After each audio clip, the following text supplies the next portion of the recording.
بسم اللہ الرحمن الرحیم۔ حضرت مغیرہ بن شعبہ رضی اللہ عنہ سے روایت ہے، رسول اللہ صلی اللہ علیہ وآلہ وسلم نے فرمایا، جو شخص میری طرف منسوب کر کے کوئی حدیث بیان کرتا ہے اور اس کے علم کے مطابق وہ جھوٹ ہے تو وہ بھی جھوٹ بولنے والے دو افراد میں سے ایک ہے۔ بسم اللہ الرحمن الرحیم۔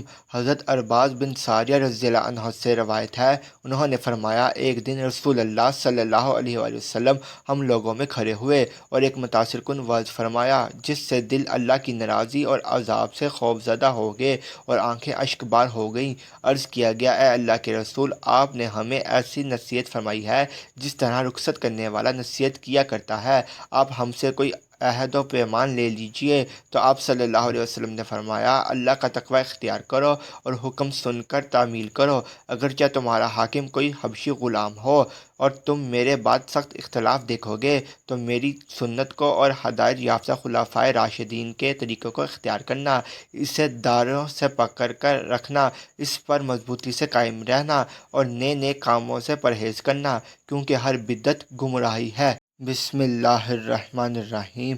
حضرت ارباز بن ساریہ رضی اللہ عنہ سے روایت ہے، انہوں نے کہا، رسول اللہ صلی اللہ علیہ وآلہ وسلم نے ہمیں ایسا وعظ فرمایا جس کے اثر سے آنکھوں سے آنسو بہنے لگے اور دل اللہ کی ناراضی اور عذاب سے خوف زدہ ہو گئے۔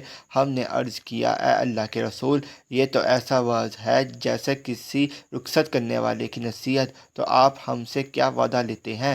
نبی صلی اللہ علیہ وآلہ وسلم نے فرمایا، میں تمہیں روشن شریعت پر چھوڑ رہا ہوں جس کی رات بھی دن کی طرح روشن ہے۔ میرے بعد وہی شخص کچھ روی اختیار کرے گا جو ہلاک ہونے والا ہے۔ تم میں سے جو کوئی زندہ رہے گا وہ جلد بہت اختلاف دیکھے گا، لہٰذا تمہیں میری سنت اور ہدایت یافتہ خلفائے راشدین کا جو طریقہ معلوم ہو اسی کو اختیار کرنا، اسے ڈاڑھوں کے ساتھ مضبوطی سے پکڑنا اور امیر کی اطاعت کو لازم پکڑنا، اگرچہ وہ حبشی غلام ہو، کیونکہ مومن تو نکیل والے اونٹ کی طرح ہوتا ہے، جہاں لے جایا جائے چلا جاتا ہے۔ بسم اللہ الرحمن الرحیم۔ حضرت ارباز بن ساریہ رضی اللہ عنہ سے روایت ہے، انہوں نے کہا، رسول اللہ صلی اللہ علیہ وسلم نے ہمیں صبح کی نماز پڑھائی، پھر چہرہ مبارک ہماری طرف پھیر لیا اور ایک پرتاثیر وعظ فرمایا۔ اس کے بعد راوی نے پوری حدیث بیان کی۔ بسم اللہ الرحمن الرحیم۔ حضرت جابر بن عبداللہ رضی اللہ عنہ سے روایت ہے، انہوں نے فرمایا، اللہ کے رسول صلی اللہ علیہ وآلہ وسلم جب خطبہ ارشاد فرماتے تو آپ کی آنکھیں سرخ ہو جاتی، آواز بلند ہو جاتی اور غصہ تیز ہو جاتا، یوں محسوس ہوتا گویا آپ دشمن کے لشکر سے خوف دلاتے ہوئے کہہ رہے ہیں، وہ صبح یا شام کو حملہ آور ہونے والا ہے، اور آپ اپنی شہادت کی انگلی اور درمیانی انگلی کو ملا کر فرماتے، مجھے اور قیامت کو اس طرح بھیجا گیا ہے جس طرح دو انگلیاں ایک دوسرے سے بہت قریب ہیں۔ علاوہ ازیں فرماتے، اما بعد، بہترین چیز اللہ کی کتاب ہے اور بہترین طریقہ محمد صلی اللہ علیہ وآلہ وسلم کا طریقہ ہے، اور بدترین کام نئے ایجاد کردہ کام بدعتیں ہیں اور ہر بدعت گمراہی ہے، اور فرماتے تھے، جو شخص مرتے وقت مال چھوڑ جائے وہ اس کے گھر والوں کا ہے، اور جو اپنے ذمہ قرض چھوڑ جائے یا بیوی بچوں کو لاوارث چھوڑ جائے تو اس کی ادائیگی اور ان کی کفالت میرے ذمہ ہے۔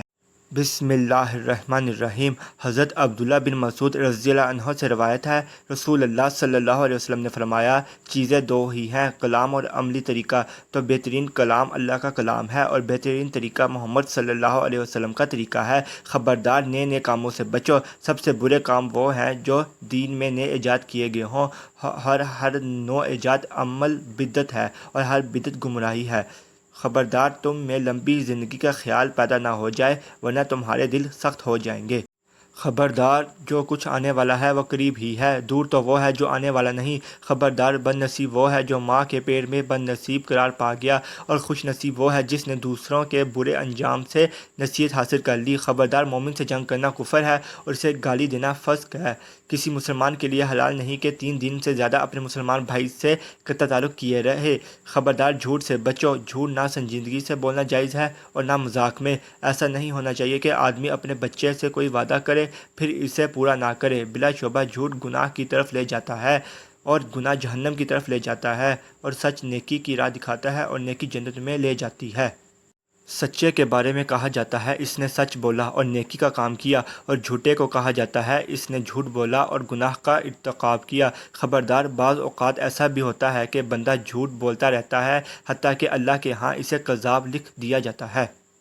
بسم اللہ الرحمن الرحیم۔ حضرت عائشہ رضی اللہ عنہا سے روایت ہے کہ رسول اللہ صلی اللہ علیہ وسلم نے یہ آیت تلاوت فرمائی، وہی ہے جس نے آپ پر کتاب نازل کی۔ اس کی کچھ آیات محکم واضح ہیں جو اس کتاب کی اصل ہیں، اور کچھ دوسری مشابہات غیر واضح ہیں، تو جن کے دلوں میں کجی ہے وہ مشابہات کے پیچھے پڑے رہتے ہیں۔ جو مشابہ غیر واضح ہیں ان کا مقصد محض فتنے اور تاویل کی تلاش ہوتا ہے، حالانکہ ان کی اصل حقیقت سے اللہ کے سوا کوئی واقف نہیں۔ اور علم میں پختگی رکھنے والے کہتے ہیں ہمارا ان مشابہات پر ایمان ہے، یہ سب ہمارے رب کی طرف سے ہے، اور نصیحت تو عقل مند ہی حاصل کرتے ہیں۔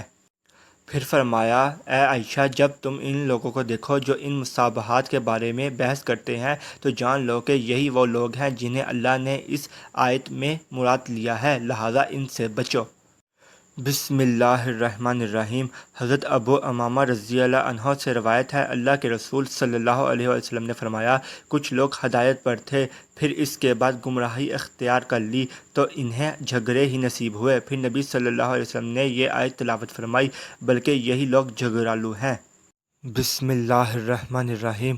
حضرت حذیفہ رضی اللہ عنہ سے روایت ہے، اللہ کے رسول صلی اللہ علیہ وسلم نے فرمایا، اللہ تعالیٰ بدعتی کا روزہ قبول کرتا ہے، نہ نماز، نہ صدقہ، نہ حج، نہ عمرہ، نہ جہاد، نہ نفل، نہ فرض۔ وہ اسلام سے اس طرح نکل جاتا ہے جس طرح گوندے ہوئے آٹے میں سے بال نکل جاتا ہے۔ بسم اللہ الرحمن الرحیم۔ حضرت عبداللہ بن عباس رضی اللہ عنہ سے روایت ہے، رسول اللہ صلی اللہ علیہ وسلم نے فرمایا، اللہ تعالیٰ نے بدعتی کا عمل قبول کرنے سے انکار کر دیا حتیٰ کہ وہ شخص بدعت ترک کر دے۔